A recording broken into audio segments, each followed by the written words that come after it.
Okay children, today I am going to take social for 10th class, that is lesson number 9.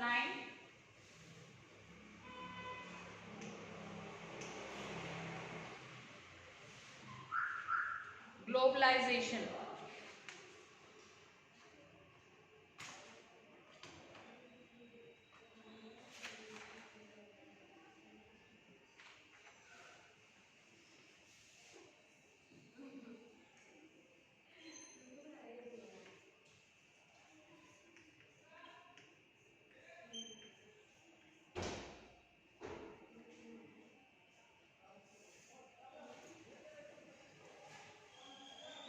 So open your textbook children, page number 125. Institutions of Global Governance.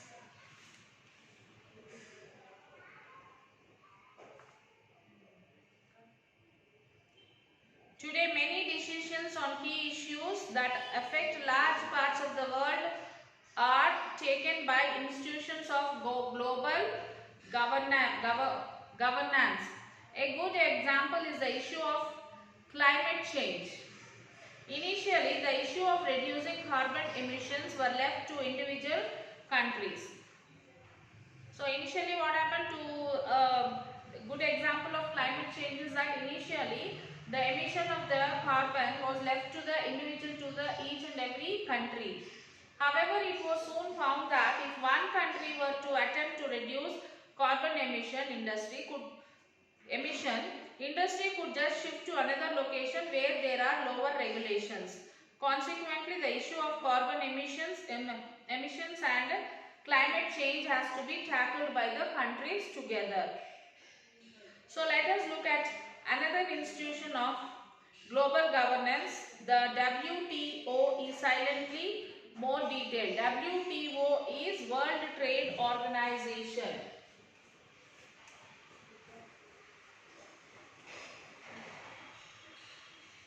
World Trade Organization.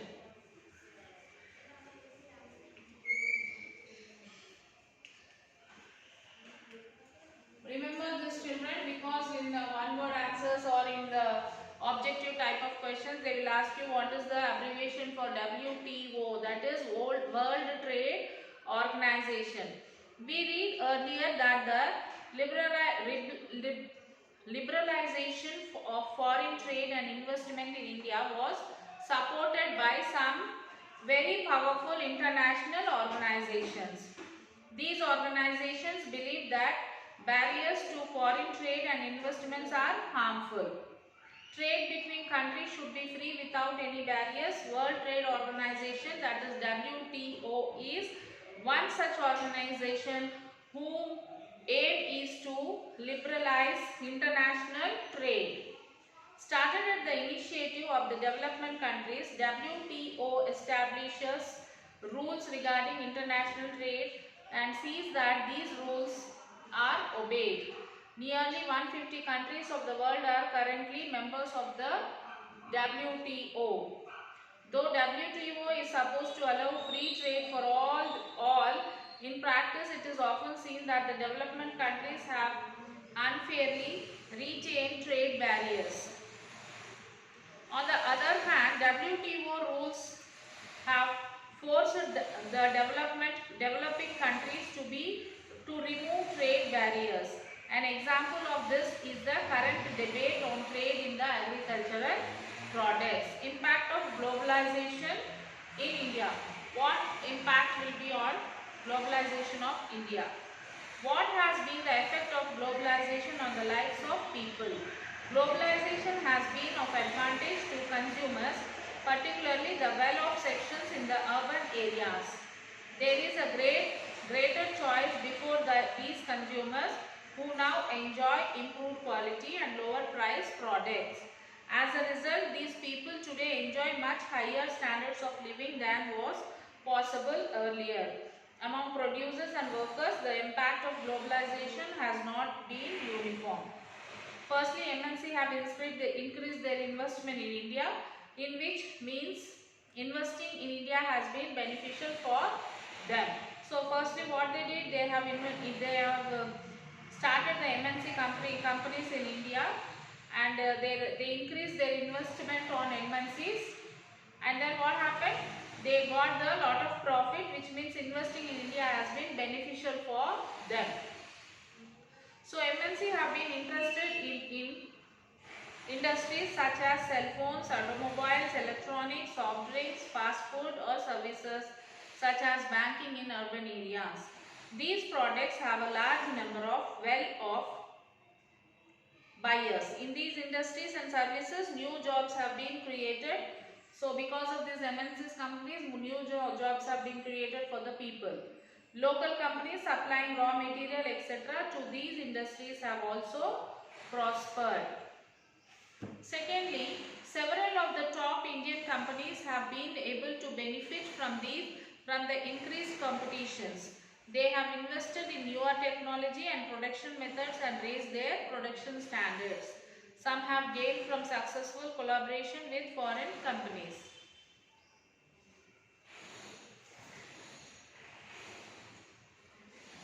Moreover, globalization has enabled some large Indian companies to emerge as multinationals as themselves. Tata Motors, Automobiles, Infosys, IT, Ranvex, Medicines, Asian Paints, Sundaram Fasteners, Nuts and Bolts are some Indian companies which are spreading their operation throughout the worldwide through. Yes, globalization has also created new opportunities for the companies providing services, particularly those involving IT. So with the help of this globalization, what happened? They have been created new opportunities for companies providing services and particularly in the IT companies. The Indian company producing a magazine for a London-based company and call centers are some examples. Besides a host of service such as a data entry, accounting, administrative tasks, engineering are now being done at cheaper costs in countries such as India and are exported to the developed countries. So next topic is about small producers compete or perish. For a large number of small producers and workers, globalization has posed major challenges. So this was a globalization has posed major challenges for the small producers. Ravi did not expect that he would have to face a crisis in such a short period of his life as an industrialist. Ravi took a loan from the bank to start his own company, producing capacitors in 1992 in Hosur, an industrial town in Tamil Nadu. Capacitors are used in many electronic home appliances including tube lights, television, etc. Within 3 years, he has able to expand production and had 20 workers under him. So Ravi started producing capacitors. A company started by his own company that is produced. What is the company producing capacitors? So in this way he started, and including in that used in many capacitors which is used in many electronicals devices like electronic home appliances, tube lights. In all these things these capacitors were used. So like this he started the company, and within 3 years what happened? He was able to expand the production. He increased his production and had 20 workers under him. So he struggled to run his company started when the government removed restrictions on imports of capacitors as per its agreement. So he struggled to run his company started when the government has removed the restrictions on imports of the capacitors. As per its agreement at WTO in 2001, his main clients, the television companies, used to buy different components including capacitors in bulk for the manufacture of television sets. However, competition from the MNC brands forced the Indian television companies to move into assembling activities for MNCs. Even when some of them bought capacitors, they would prefer to import as the price of the imported item was half the price charged by the people like Ravi. So Ravi now produces less than half the capacity that they produced in the year 2000 and has only 7 workers working for him. Many of Ravi's friends in the same business in Hyderabad and Chennai have closed their units. The struggle for fair globalization.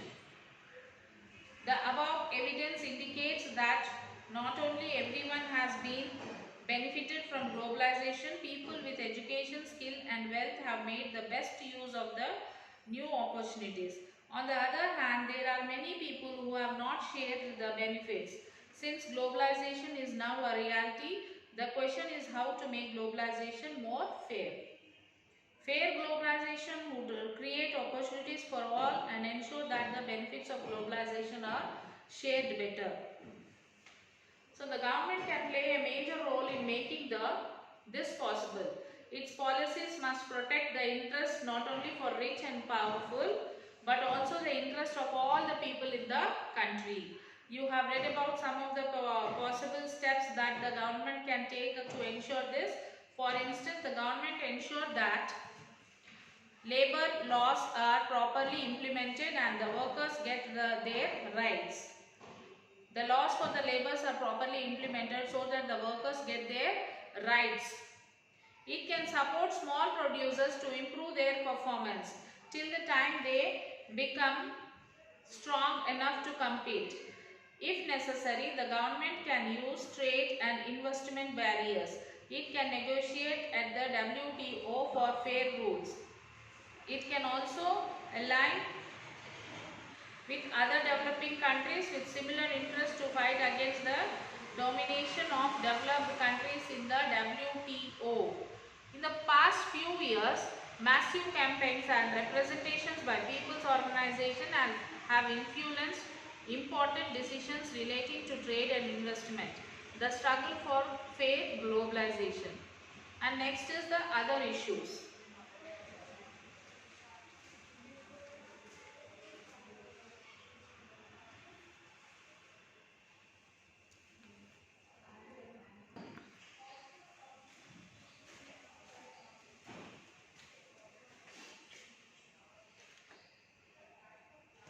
Other issues, an important question that has often been debated in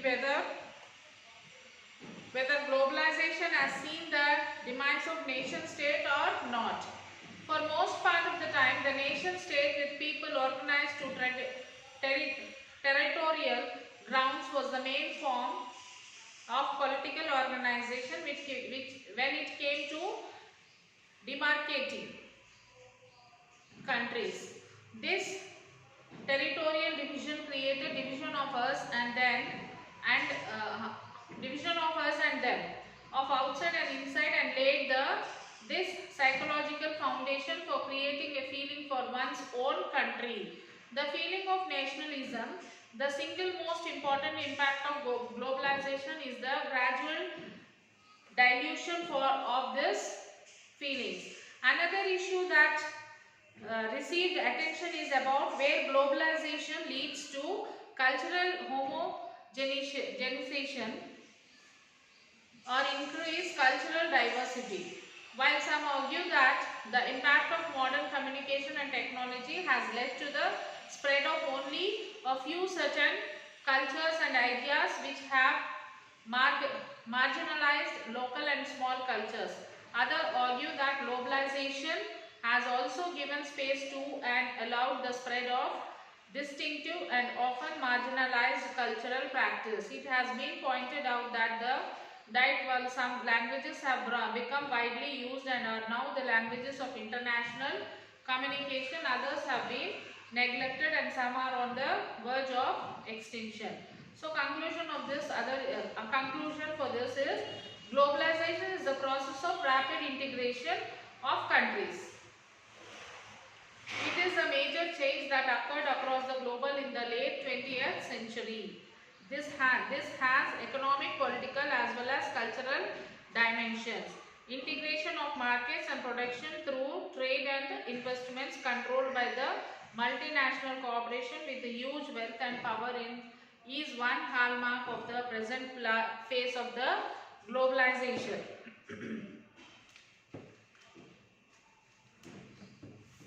So liberalization by removing barriers to trade and investment has opened the economics to force the globalization. The benefit, what are the benefits of the globalizations have been unevenly distributed. It has benefited well of consumers and as well as producers. With skills, education and huge amount of wealth, certain small producers and workers have seen their employment and workers' rights screwed. It is important to understand the two-side nature of the globalization. The other dimension of inequality which we saw is in the dominating influence of the rich countries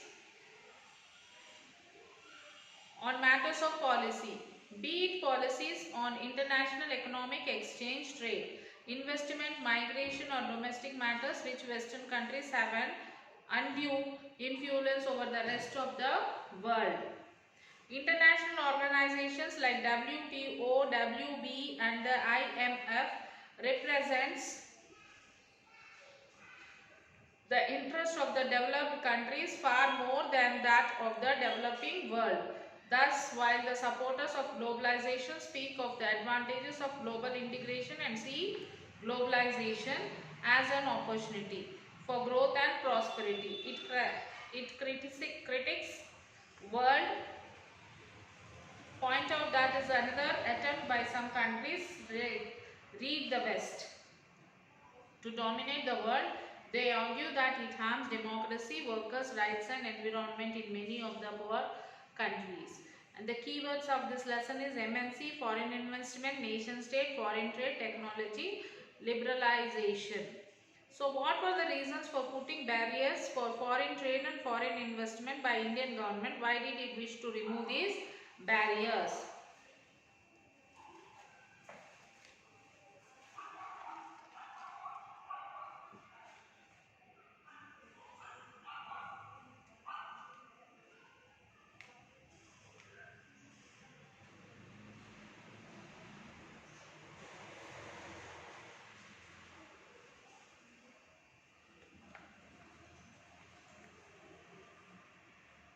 The reasons for imposing barriers is the government can use trade barriers to increase or decrease foreign trade, and next is for barrier on foreign investments was considered necessary to protect the producers, to encourage local industries and to give protection to domestic producers at the early stage of development after independence is essential for any country. The reason for the removal of barriers are, so these are the reasons. After attaining certain stage of development, any country want to compete with the producers around the globe. Indian government felt that competition would improve the performance of the producers within the country, since they would have to improve their quality.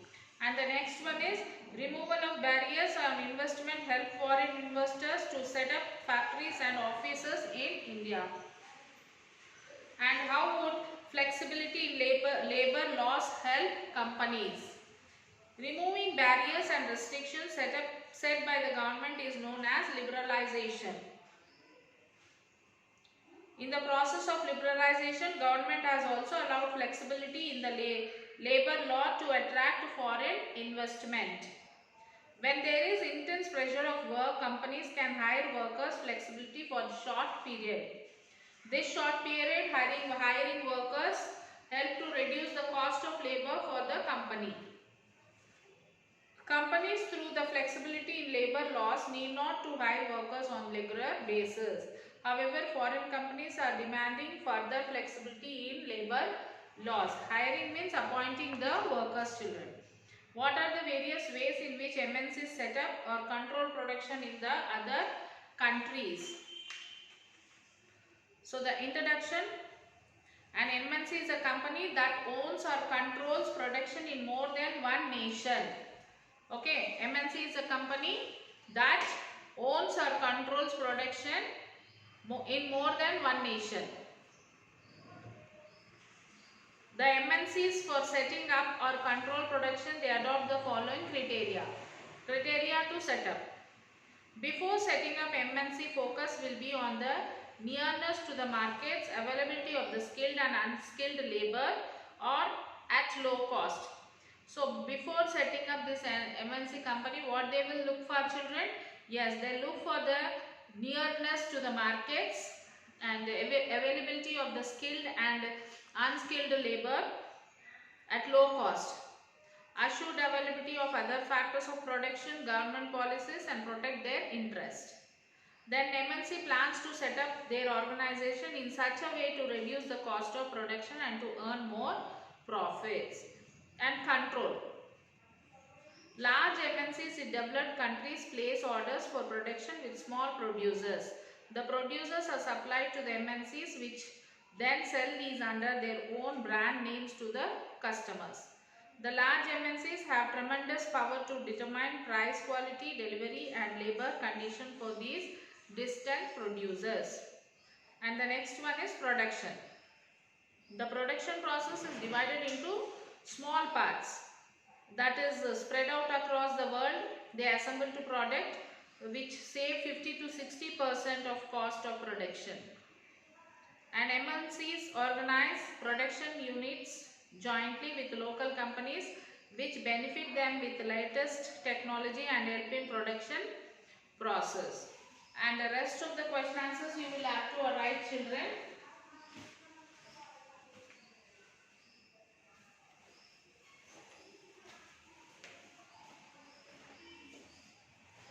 Attempt all the questions like what are the various ways in MNC set up and control production? Why do developed countries want developing countries to liberalize their trade? And the impact of globalization as not being uniform. And the seventh one, globalization will continue in future. And eighth one, locate the following in the world map. That is China, Japan, Brazil, South Africa. These four places you have to locate in the world map. So after doing this work, children, write the question answers, map pointing and everything. Take the photo and send it to the school mail ID.